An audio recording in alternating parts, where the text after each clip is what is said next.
सब नहीं दिखने वाली, ये गंदी बात है। आसमी, सारा चिंचा किया ना, तेरी आंखें नोच लूंगी। देख और सीख, तुझे भी यही करना है। कस्टमर खुश होकर जाना चाहिए।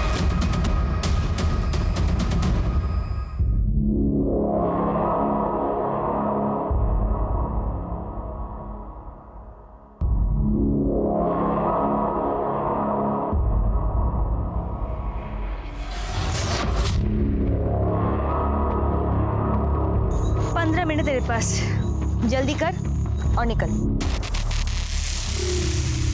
भगवान की दया से धंधा बहुत अच्छा चल रहा है।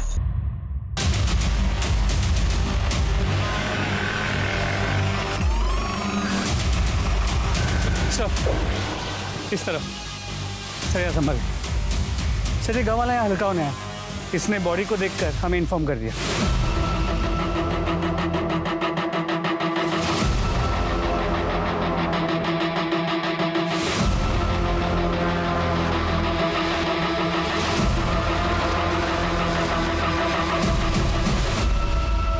सब मरने से पहले सेक्स हुआ है। रेप, सेक्सुअल असॉल्ट या कोई जबरदस्ती, ऐसा कुछ भी दिखाई नहीं दे रहा। पूरी बॉडी पे कोई निशान नहीं है सर, सिर्फ गले पे ये निशान है। गला घोट कर ही मारा गया, क्लियर है। गाँव वालों ने बताया कि एक प्रोस्टिट्यूट है और ये सेटअप, ये कॉन्डम्स, ऐसा लगता है कि ये अपने कस्टमर्स को लेके यहीं आती हो। और हाँ सर, शुक्ला, बॉडी के पास ये पर्स मिला था और इसमें ये आइडेंटिटी कार्ड। विजय सिंह, हो सकता है इसका कस्टमर होगा और इसी ने उसे मारा हो। लेकिन कस्टमर इसे क्यों मारेगा? सिर्फ पैसे के लिए? हो सकता है सर, क्योंकि बॉडी के पास सिर्फ उसका पर्स मिला है। लड़की का सामान या लड़की का आईडी प्रूफ ऐसा कुछ भी नहीं मिला। हो सकता है सब कुछ लेके फरार हो गए हों और जल्दीबाजी में सिर्फ पर्स यहाँ पे छूट गया। एक्सक्यूज मी, हेलो, कहाँ पर? ठीक है, मैं भी पहुँचता है सर। यहाँ से 5 किलोमीटर दूर एक जली हुई बॉडी मिली है। बॉडी को पोस्टमार्टम के लिए भेजो और पूरे एरिया की अच्छे से तलाशी लो। Sir, let's go.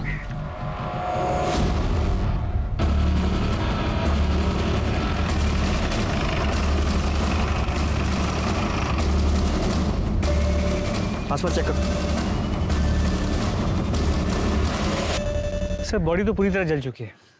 लगता है पेट्रोल जैसी किसी चीज से जलाया गया है। पहचानना भी मुश्किल है कि आदमी है या औरत।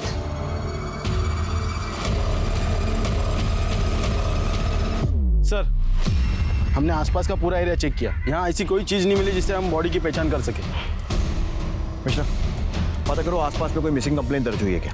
शायद उससे इसकी शिनाख्त हो सके। जी सर। ये दोनों बॉडीज को पोस्टमार्टम के लिए भेजो और ये विजय सिंह, इसका पता करो। जी सर। 5 किलोमीटर के दायरे में एक प्रोस्टिट्यूट और एक जली हुई लाश मिलने से पूरे इलाके में दहशत फैल जाती है। दिन दहाड़े हुई इस हत्या के लिए जिम्मेदार कौन है, पुलिस या प्रशासन? सवाल ये भी खड़ा होता है कि एक वेश्या जिसके पास जिस्म के अलावा कुछ भी नहीं, आखिर उसे कोई क्यों मारेगा? बात अगर पैसे की होती तो सिर्फ मारपीट तक होती, लेकिन यहाँ मामला कुछ और है। क्या इस औरत का खून उसके अतीत या फिर पुरानी रंजिश की वजह से हुई, या फिर किसी दिल जले आशिक या अपने ही घर वाले ने उसका काला सच जानने के बाद उसका खून कर दिया?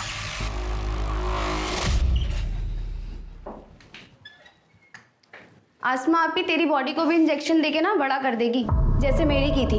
देख, 15 की होके 20 की लगती हो ना, वैसे तू भी 13 की है ना, तो 18-19 की तो लगेगी। पर वो मुझे इंजेक्शन क्यों देगी? मुझे ऐसे बड़ा नहीं होना है।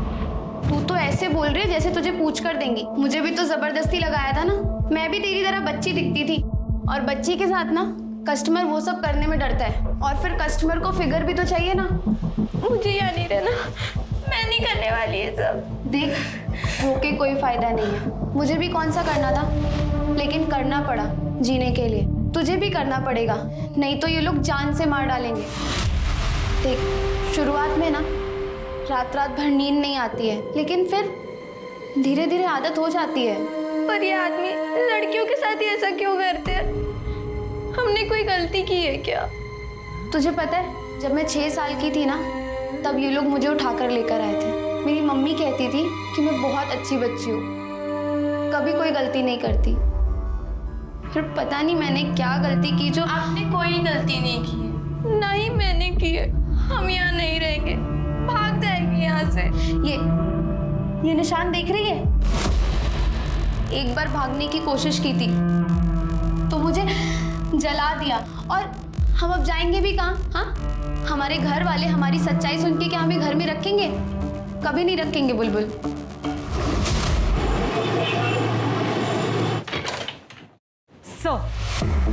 सर जंगल में जिस औरत की लाश मिली थी उसका नाम मीना था, उम्र 22 साल। 15 साल की उम्र से इसी डिस्ट्रिक्ट में अलग अलग जगह में प्रोस्टिट्यूशन का काम कर रही थी ताकि पकड़ी ना जाए। वह 2 बार अरेस्ट हो चुकी है, हमारे पास उसके रिकॉर्ड्स भी हैं। और उसकी फैमिली, उनका कोई रिकॉर्ड? सर नहीं, उसका अभी तक असली नाम भी पता नहीं चला, तो फैमिली का कहाँ से पता चलेगा? पता नहीं इस धंधे में कब से है। फैमिली होगी भी तो सामने नहीं आएगी, क्योंकि उन्हें उसकी मौत के दुख से ज़्यादा अपनी झूठी इज्जत की चिंता होगी। सर मीना मर्डर केस में सस्पेक्ट विजय सिंह के बारे में पता किया। टेम्पो ड्राइवर है, विशाल नगर स्लम में रहता है। पड़ोसियों ने बताया कि करीब 1 साल पहले उसकी बीवी की मौत हो गई, जिसके बाद से वो प्रोस्टिट्यूट्स के पास जाने लगा। कभी कभी उन्हें घर भी ले आता था, जिस वजह से मोहल्ले में झगड़े भी होते।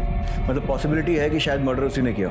इसका कोई आता पता? सर हम पता कर रहे हैं। पड़ोसियों ने बताया कि विजय कल टेम्पो लेके निकला तो था, लेकिन वापस नहीं आया। उसके बाद किसी ने विजय को नहीं देखा। उसका फ़ोन नंबर मिला है, लेकिन कंटिन्यूअसली स्विच ऑफ आ रहा है। मतलब ये हो सकता है कि मर्डर करने के बाद वो फरार हो जाए। मिश्रा, इस विजय सिंह और उसका टेम्पो दोनों के लिए बोलो जारी करवाओ। जी सर। और वो जली हुई लाश जो मिली उसकी कोई शिनाख्त? सर वो एक मीडियम हाइट के आदमी की। इस डिस्क्रिप्शन से मैच करता हुआ कोई भी मिसिंग कंप्लेंट पिछले 1 हफ्ते में रजिस्टर नहीं हुआ है।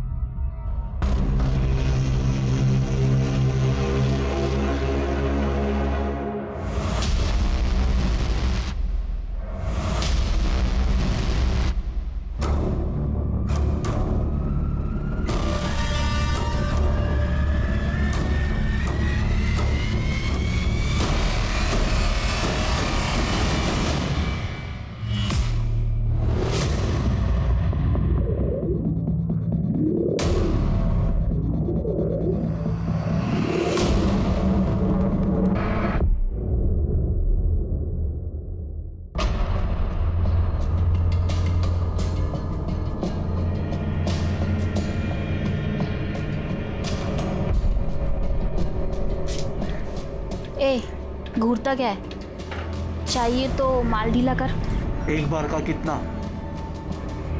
1000 फाइनल। देता है तो बोल, वरना मेरा टाइम खराब मत कर। निकल यहाँ से। चल मेरे राजा, चल शुरू हो जा। अबे कितना घूरेगा? शुरू हो जा राजा। सर मीना की मौत 18 तारीख की रात 8 से 11 बजे के बीच गला पे मार्क्स के अलावा बॉडी पे कहीं चोट, खरोच या स्ट्रगल के निशान नहीं मिले। सेक्स हुआ है, सीमेंट ट्रेसेस भी मिले, लेकिन सर रेप या सेक्सुअल असॉल्ट जैसा कुछ साबित नहीं हो रहा। मिश्रा, इस विजय सिंह के घर से उसके डीएनए सैंपल लो और इस सीमेंट के साथ मैच करो। जी सर। इसके टेम्पो का कुछ पता चला? सर हम पता कर रहे हैं, लेकिन अब तक कोई इन्फॉर्मेशन नहीं मिली। सर जंगल में जली हुई बॉडी की पोस्टमार्टम रिपोर्ट्स। मेल बॉडी है, 28 से 35 के बीच। 18 तारीख की रात को 8 से 11 के बीच गला दबाने से मौत हुई है। इससे मिलती जुलती कोई मिसिंग कंप्लेंट? नहीं सर, हमने आसपास के पुलिस स्टेशन में पता किया, अभी तक कोई कंप्लेंट नहीं आई। सर आ चुका। एक मिनट। हेलो, क्या? कहाँ पे? एक मिनट होल्ड कीजिए।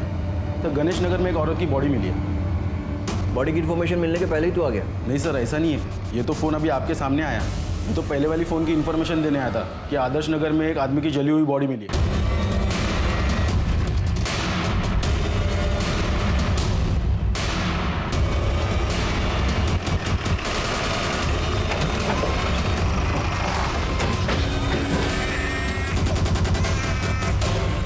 बच्चे को संभालिए। आस पड़ोस में पूछताछ करो, देखो किसी ने कुछ देखा है क्या।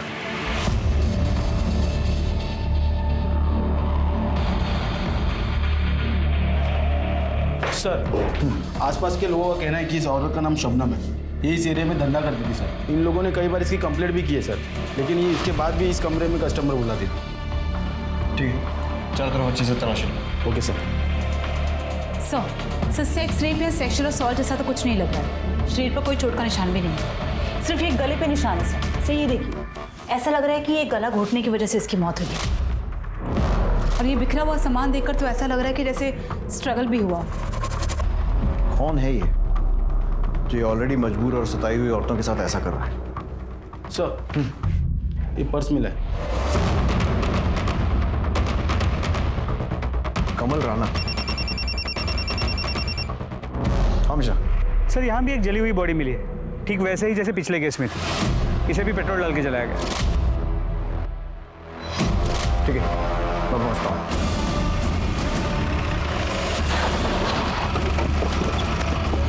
सर, गांव के इन दो लोगों ने बॉडी को जलते हुए देखा, बुझाने की कोशिश की, लेकिन बहुत देर हो चुकी। सिर्फ ये एक हाथ और एक पैर बचा है। पैर पर ही क्या है? कुछ रॉड जैसा लग रहा है। मिश्रा, बॉडी को पोस्टमार्टम के लिए भिजो, तभी कुछ क्लियर हो पाएगा। कमल राणा, ये आई कार्ड उस औरत की लाश के पास मिला, शायद उसका कस्टमर हो सकता है। पता करो कौन है, कहाँ मिलेगा, सारी डिटेल्स। ये औरतें वैसी मौत से बदतर जिंदगी जी रही, पर किसी को उसमें भी चैन नहीं। एक के बाद एक करके उन्हें मारे जा रहा है। अभी 2 दिन भी पूरे नहीं हुए कि एक और प्रोस्टिट्यूट और एक और जली हुई लाश मिलती है, ठीक वैसे ही जैसे पिछली 2 लाशें मिली थी। सवाल यह है कि इन हत्याओं का मकसद क्या है। ये जितने भी कत्ल हुए, उनके तरीके को देखकर लगता है कि इसके पीछे किसी एक शख्स का हाथ है, पर बहुत मुमकिन है कि पुलिस को उलझाने की या कातिल की कोई साजिश हो।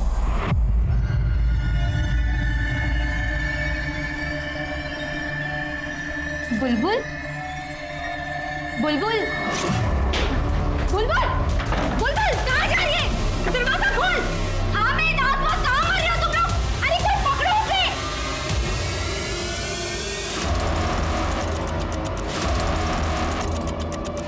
बुलबुल, राशि, क्या कर रहा है? सब पकड़ा हुआ।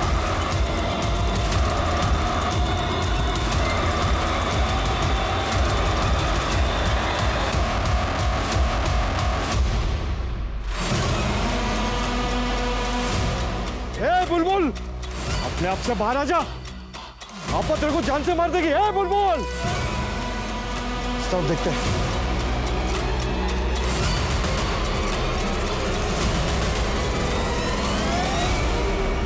सर, 2 दिन के अंदर अंदर 2 प्रोस्टिट्यूट्स और 2 आदमियों की जली हुई बॉडी कुछ ही किलोमीटर के घेरे में मिलती है। क्या ये कोइंसिडेंस हो सकता है? कोइंसिडेंस? मिश्रा, सिर्फ मर्डर नहीं हुआ है, दोनों प्रोस्टिट्यूट्स की लाशों के पास में ड्राइविंग लाइसेंस मिला है। अब अगर एक आध केस में मिलता तो मान सकते थे कि किसी ने गलती से गिरा दिया, लेकिन दोनों ही केसेस में सेम गलती, वो भी 2 अलग अलग लोगों से। कंफर्म है कि ये दोनों केसेस रिलेटेड है। विजय सिंह और कमल राणा, इनके आधार कार्ड के बेसिस पे इनकी जितनी डिटेल्स मिल सकती हैं सब निकालो। सर,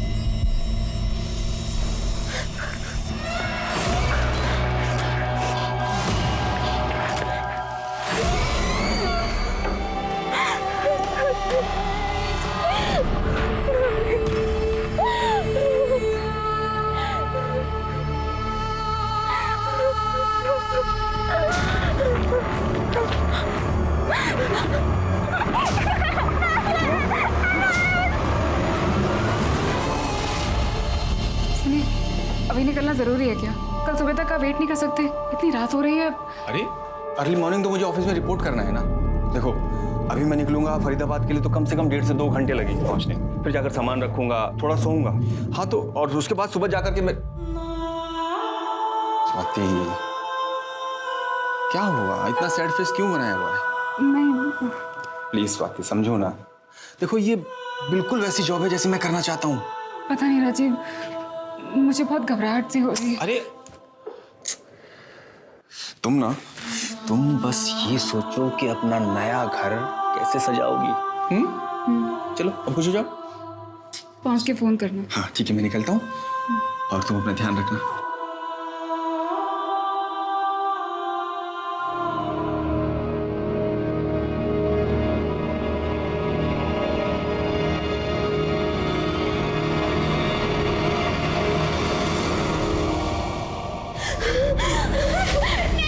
मुझे मत छोड़ो। नहीं, मैं नहीं भागूंगी। आसमा, अभी के लिए रहने दे। अभी तो तुझे छोड़ दी हूँ, अगली बार तूने भागने की कोशिश करी ना तो जिंदा जला दूंगी तुझे। आसमा, इसे ना हर 2 दिन में इंजेक्शन लगा और बैठा इसे धंधे पे।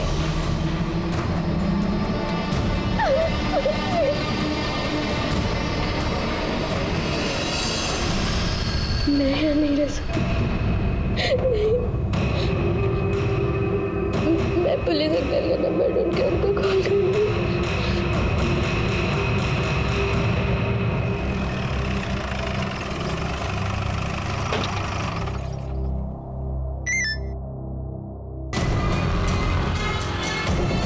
विशा, याद आओ, टीम निकालो, लड़की को रेस्क्यू करने जाना है, जल्दी चलो।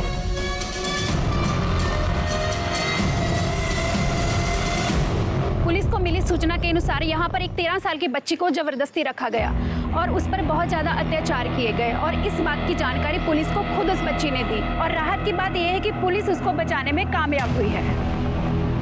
हटो उसको। सर हम कुछ सवाल पूछना चाहते हैं आपसे। एक्सक्यूज मी सर क्या आप हमें बता सकते हैं ये बच्ची कौन है और इस पर अत्याचार करने वाले लोग कौन थे और आपको इस बात की जानकारी कैसे मिली? इस बच्ची का नाम प्राची है।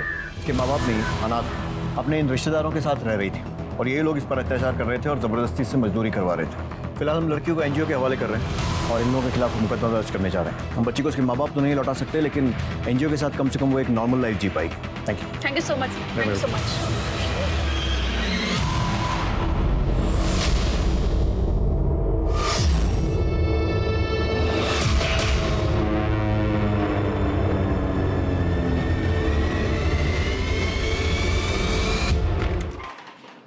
सर, विजय सिंह के आधार कार्ड से तो कोई लीड नहीं मिली, लेकिन कमल राणा के आधार कार्ड से उसकी फैमिली की डिटेल्स मिल गई। उन्हें कांटेक्ट किया तो उन्होंने कहा कि उसके लेफ्ट पाँव में स्टील की रॉड थी और हमें जो जली हुई डेड बॉडी मिली उसके लेफ्ट पाँव में भी स्टील की रॉड। मतलब ये हो सकता है कि वो लाश कमल की हो। मिश्रा, कमल की फैमिली से कांटेक्ट करके उसका डीएनए सैंपल लो और उस जली हुई बॉडी के साथ मैच करो। सर,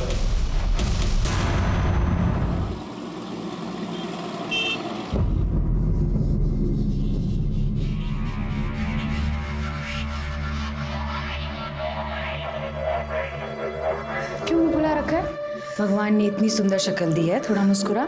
आज तेरी बड़ी रात है, आज से तू भी काम पे लगने वाली है। बाहर तेरा ग्राहक बैठा है, आजा उसे खुश कर।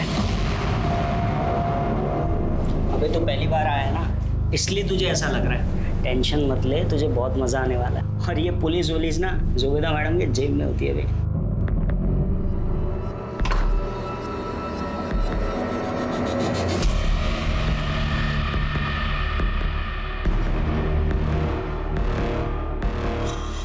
नीरज, भैया भैया प्लीज मेरी मदद करो। मुझे ये सब जबरदस्ती करवा रहे। इन लोग ने ना मुझे इंजेक्शन दे के बढ़ा दिया। अभी मैं सिर्फ 13 साल की हूँ भैया, प्लीज मेरी मदद कर दो। अक्षय, मैंने बोला था ना कोई पछाड़ा नहीं चाहिए मेरे को।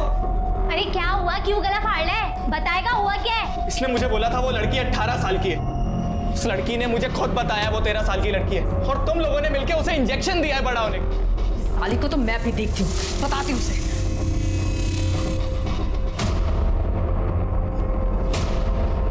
जुबेदा, ये फिर भाग गई।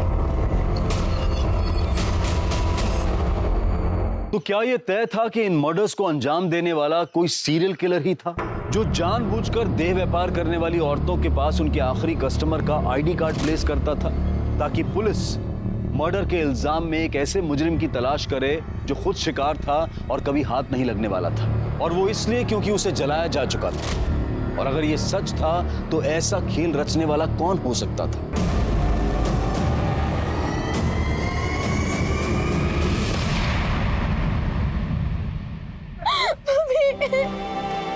मम्मी प्लीज मेरी मदद करो। मम्मी मैं कहाँ जाऊँ? मम्मी प्लीज वापस आ जाओ, प्लीज आप वापस।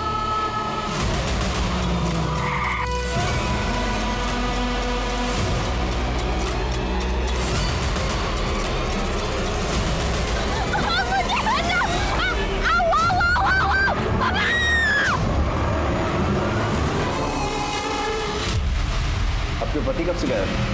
सर 2 दिन से। 21 तारीख की रात 11 बजे वो ये कहकर निकले थे कि वो फरीदाबाद जा रहे हैं। अगले दिन 10 बजे उनको ऑफिस में रिपोर्ट करना था। तो उसके बाद से उनका कोई अता पता ही नहीं सर। उनका फ़ोन भी स्विच ऑफ आ रहा है। आपने ऑफिस में पता किया? सर उनकी जॉब अभी लगी थी, वो ज्वाइन करने जा ही रहे थे, इसलिए मुझे ज़्यादा कुछ पता नहीं है। उसी भी जल्दबाजी में निकल गए।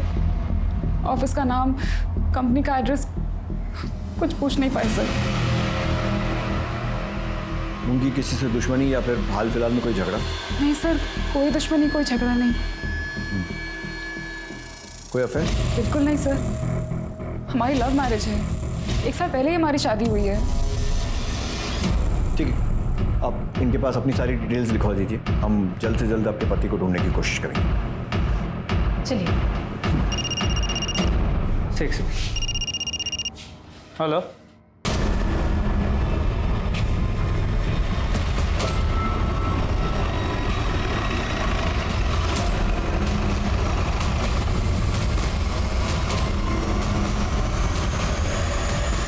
आसपास चेक करो। सर सेम पैटर्न का तीसरा केस, यहाँ ये, और वहाँ 4 किलोमीटर दूर एक आदमी की जली हुई डेड बॉडी जिसके पास कोई फोटो आईडी नहीं। सर ये पर्स मिला है। और शायद बाकी केसेस जैसे मरने वाला भी इसका कस्टमर होगा जिसका ये पर्स। राजीव पालीवाल। राजीव पालीवाल सर, ये तो वही है जिसकी बीवी मिसिंग कंप्लेंट लिखवाने आई। आप लोगों का दिमाग खराब हो गया? राजीव प्रोस्टिट्यूट के पास? ऐसा हो ही नहीं सकता सर।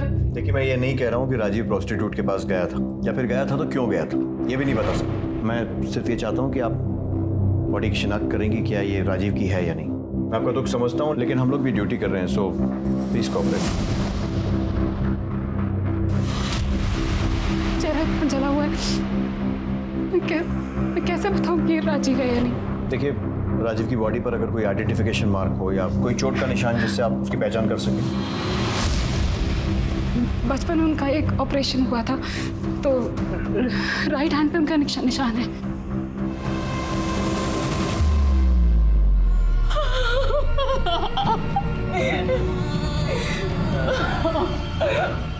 राजीव की फैमिली में और कौन कौन है? कोई नहीं है सर। कोई तो होगा। होगा भी तो मुझे नहीं बताया सर, मुझे नहीं पता।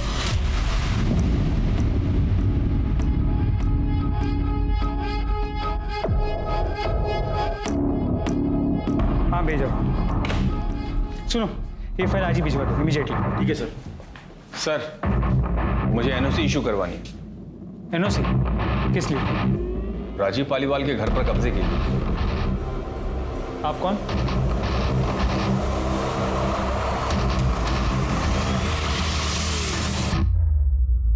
रवि पालीवाल? जी सर, रवि पालीवाल, राजीव पालीवाल का जुड़वा भाई। सर न्यूज़पेपर में पढ़ा कि राजीव का मर्डर हो गया है, इसलिए मैं चाहता हूं उसके घर की एनओसी इशू कर दी जाए, ताकि ऐसे ही कोई उसके घर पे कब्जा ना करे। सर ये हमारे बर्थ सर्टिफिकेट्स और राशन कार्ड वगैरह जरूरी दस्तावेज आप चेक कर लीजिए सर। अब उसके जाने के बाद इकलौता वारिस मैं ही हूँ सर।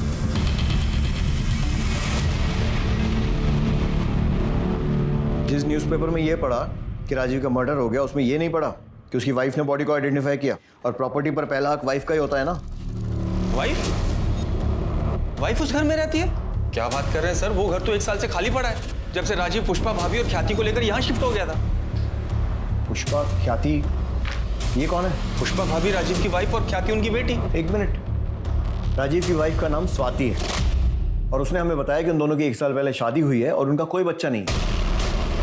तो ये बेटी कहाँ से आएगी? क्या?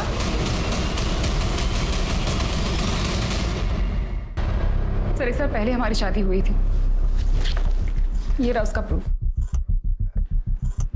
और आप हैं कौन? आप कौन है मतलब?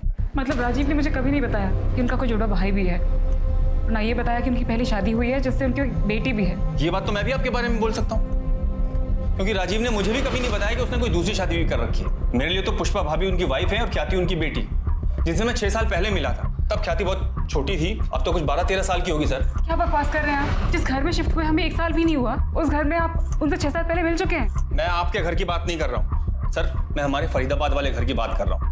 उसी घर के लिए मुझे एनओसी भी चाहिए। आप राजीव के साथ उसी घर में रहते थे?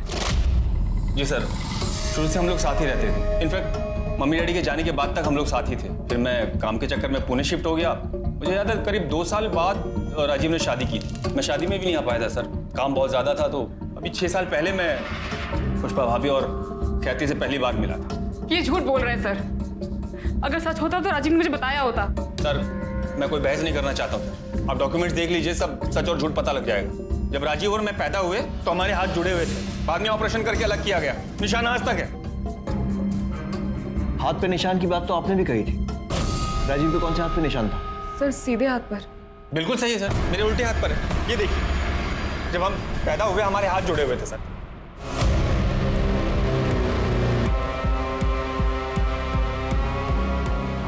स्वाति जी आपका दुख समझते हैं, लेकिन इनके डॉक्यूमेंट से तो ऐसे ही लग रहा है कि ये सही बोल रहे हैं। और वैसे अगर आप ध्यान से देखें, मूंछ लगाकर ये हूबहू राजीव जैसे ही दिखते हैं।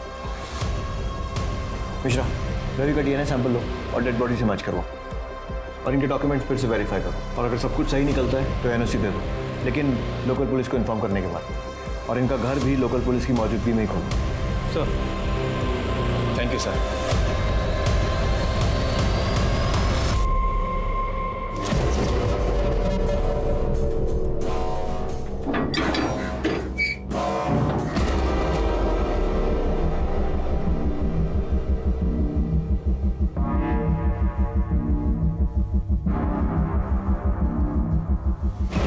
गुप्ता,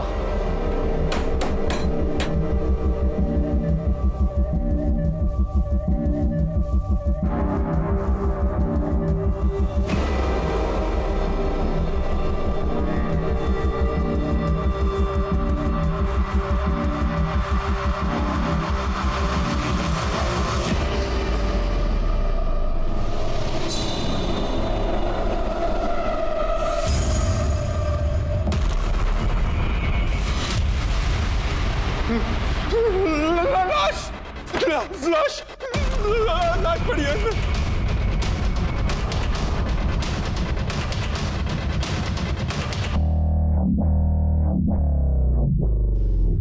गुप्ता, पूरा घर चेक करो।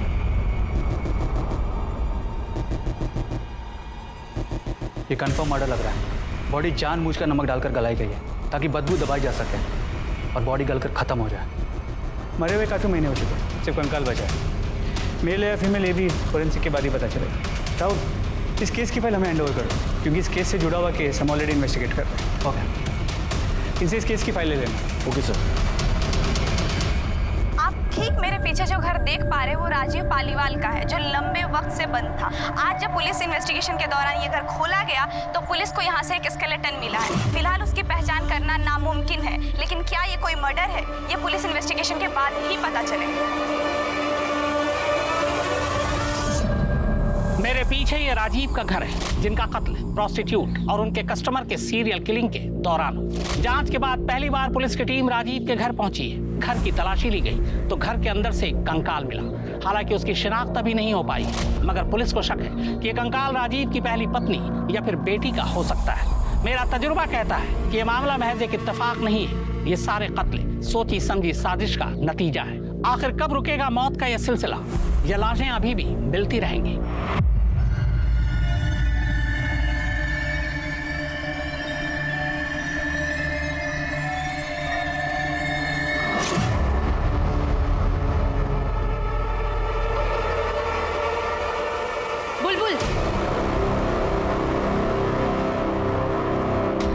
बुलबुल, कल जरा सज धज के तैयार रहना, तेरी नथ उतारने का दिन आ गया। और इस बार ना स्कूल का कोई छोटा बच्चा नहीं, पैसे वाला बड़ा आदमी आ रहा है। अगर कोई भी तमाशा करने की कोशिश करी ना तो तेरी जान ले लूंगी। आप बता सकती हैं मरने वाला कौन हो सकता है? सर, मैं कैसे बता सकती हूँ? मुझे तो ये भी नहीं पता था कि राजीव की फैमिली भी है। पता नहीं था या बताना नहीं चाहती? सर, मेरा विश्वास कीजिए सर, मैं सच बोल रही हूँ। आपके लिए सिर्फ एक केस होगा, पर मेरे लिए तो मेरी पूरी दुनिया उजड़ गई है सर। मैं बिलीव ही नहीं कर पा रही हूँ कि राजीव मेरा ऐसा कैसे कर सकता है। अगर वो मेरे सामने होते तो मैं उनसे पूछती सर ऐसा क्यों किया। ठीक, जा सकते हैं।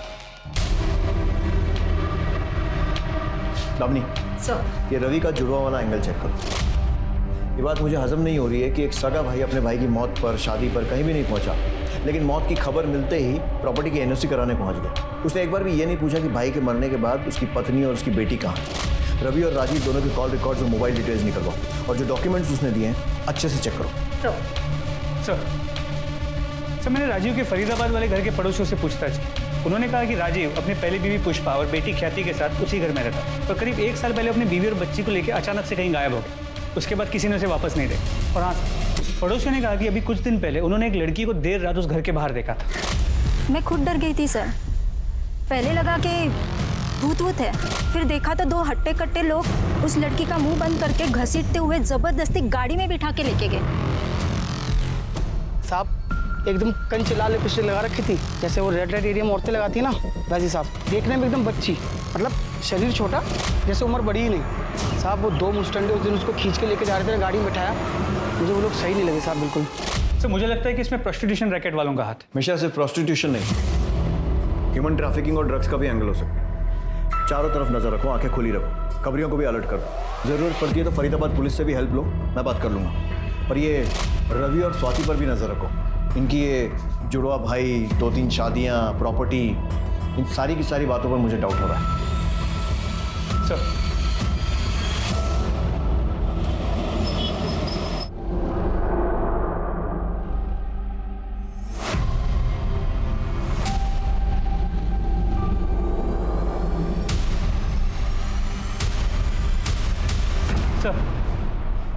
सर झिलमिल के बॉडी पे मिले सीमेन का डीएनए उसकी बॉडी से 4 किलोमीटर दूर जो जली हुई बॉडी मिली थी उसके डीएनए से मैच करता है, लेकिन सर वो डीएनए रवि के डीएनए से मैच नहीं करता। इसका मतलब वो लाश राजीव की नहीं, और राजीव का पर्स वहां पर जानबूझकर हमें गुमराह करने के लिए डाला गया। लेकिन अगर ये भी सीरियल किलर का काम है तो वो ऐसा क्यों करेगा, जबकि पिछले दोनों केसेस में उसने ऐसा नहीं किया था। तो फिर कौन है ये जो गुमराह करने की कोशिश कर रहा है?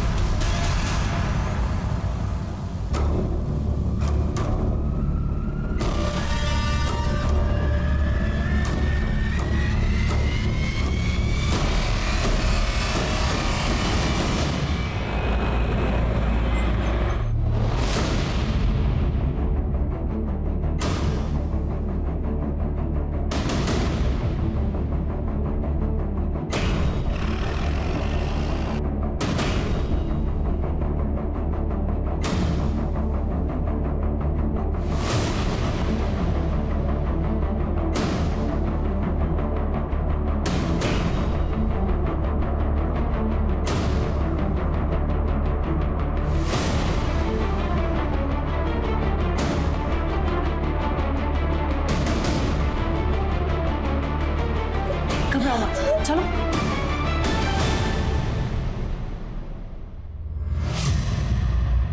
घबराओ मत, हम हैं तुम्हारे साथ। क्या नाम है तुम्हारा? ख्याति।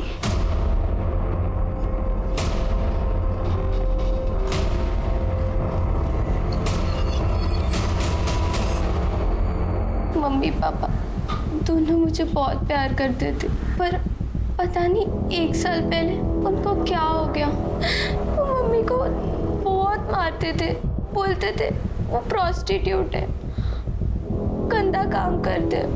मम्मी मना करती थी, बहुत रोती थी, पर पापा उनकी बात सुनते ही नहीं थे। फिर पापा मुझे भी मारने लगे, गुस्सा करने लगे कि मैं उनकी बेटी नहीं हूँ, मेरा बाप कोई और है, जिसके साथ मम्मी दिन रात रोती थी। सोचती थी कि एक दिन पापा ठीक हो जाएंगे, पर ऐसा नहीं हुआ। इतने दिनों तक इतनी बड़ी बात तूने मुझसे छुपा के रखी। सब तेरी वजह से मेरा घर, तेरी जिंदगी बर्बाद। तेरे जैसे धंधे करने वालियों को तो मर जाना चाहिए। इतनी बड़ी बात मुझसे छुपा के रखी। थैंक यू अंकल, अगर आप मेरी मदद नहीं करते, मुझे बचाते नहीं, तो मैं अपनी जान ले लेती। पहचानती हूँ? हाँ, ये मेरे पापा है। बेटा इनके हाथ पे चोट का निशान है ना? हाँ। कौन से हाथ पर? सर सीधे हाथ पर सर। पक्का? सोच लो। हाँ सर पक्का। मैं वाइफ हूँ उनकी, मुझे तो पता ही होगा ना। पॉइंट। स्मिता जी,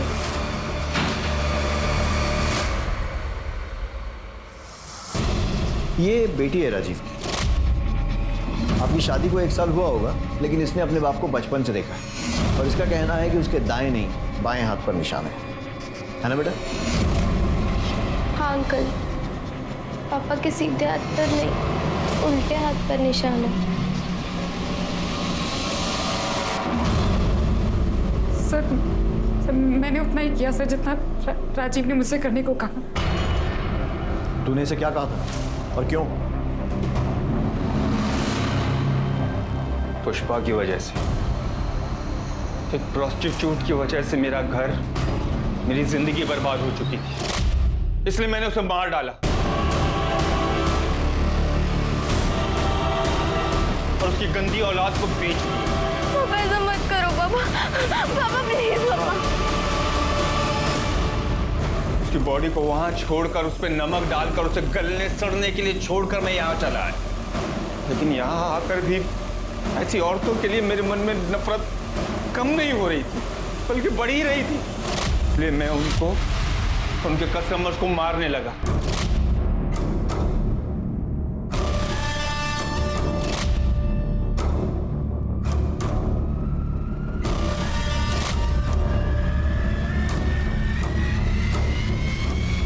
जब सीरियल किलर का केस तूल पकड़ने लगा तो मैं डर गया। मुझे लगा मैं पकड़ा जाऊंगा, इसलिए मैंने अपनी राजीव पालीवाल की पहचान को मिटाने का सोचा। लेकिन नए नाम, नई जिंदगी के लिए पैसे चाहिए थे जो मेरे पास नहीं थे। अगर मैं घर बेचने जाता तो आस पड़ोस के लोग मुझे पकड़ लेते और फिर पुष्पा के मर्डर में फंसने का भी डर था। इसलिए मैंने जुड़वा का नाटक किया ताकि पुलिस के सामने घर में घुसूं, और राजीव तो मर ही चुका था। पुष्पा और ख्याति की कहानी भी खत्म ही थी, पर उसके पहले हम ख्याति तक पहुंच गए। समाज जिन बेचारी औरतों को छुप कर नरक जैसी जिंदगी जीने पर मजबूर करता है, तूने उन्हें वहां भी चैन नहीं लेने दिया। किसने हक दिया तुझे उनसे नफरत करने का? तूने जो किया है ना, मैं इस बात की गारंटी लेता हूं कि अब जेल में तेरा एक एक दिन बद से बदतर बीतेगा। तब तुझे समझ में आएगा कि तूने किया क्या है। राजीव ने कुल 11 लोगों को मारने की बात कबूल की, जिनमें 5 वेश्याएं थी। उसका कहना था कि वो समाज से वेश्यावृत्ति को खत्म करना चाहता था। प्रोस्टिट्यूट, वेश्या, ये शब्द हमारे समाज में गाली के तौर पर इस्तेमाल किया जाता है, पर अगर ये गाली है तो फिर ये गाली पूरी मर्दजात और समाज के लिए, न कि सिर्फ औरतों के लिए होनी चाहिए, क्योंकि औरत का ये रूप मर्दों ने अपनी वासना को पूरा करने के लिए बनाया, पर आज भी औरतों को उनका हक और अधिकार नहीं दे पाया। इन मजलूम औरतों की बदतर हालात कब सुधरेंगे? ये काम सिर्फ कानून बनाने से नहीं होगा, बल्कि ये काम होगा जब समाज में इन औरतों के साथ हमदर्दी और सहानुभूति जताई जाएगी। अब मैं अनूप सोनी आपसे विदा लेता हूं। फिर मुलाकात होगी क्राइम पेट्रोल सतर्क में एक और नए केस के साथ, और उस पर हमारे एक्सपर्ट के विश्लेषण के साथ। तब तक अपना और अपने परिवार का ख्याल रखें, सतर्क रहें, सुरक्षित रहें और देखते रहें क्राइम पेट्रोल सतर्क। जय हिंद।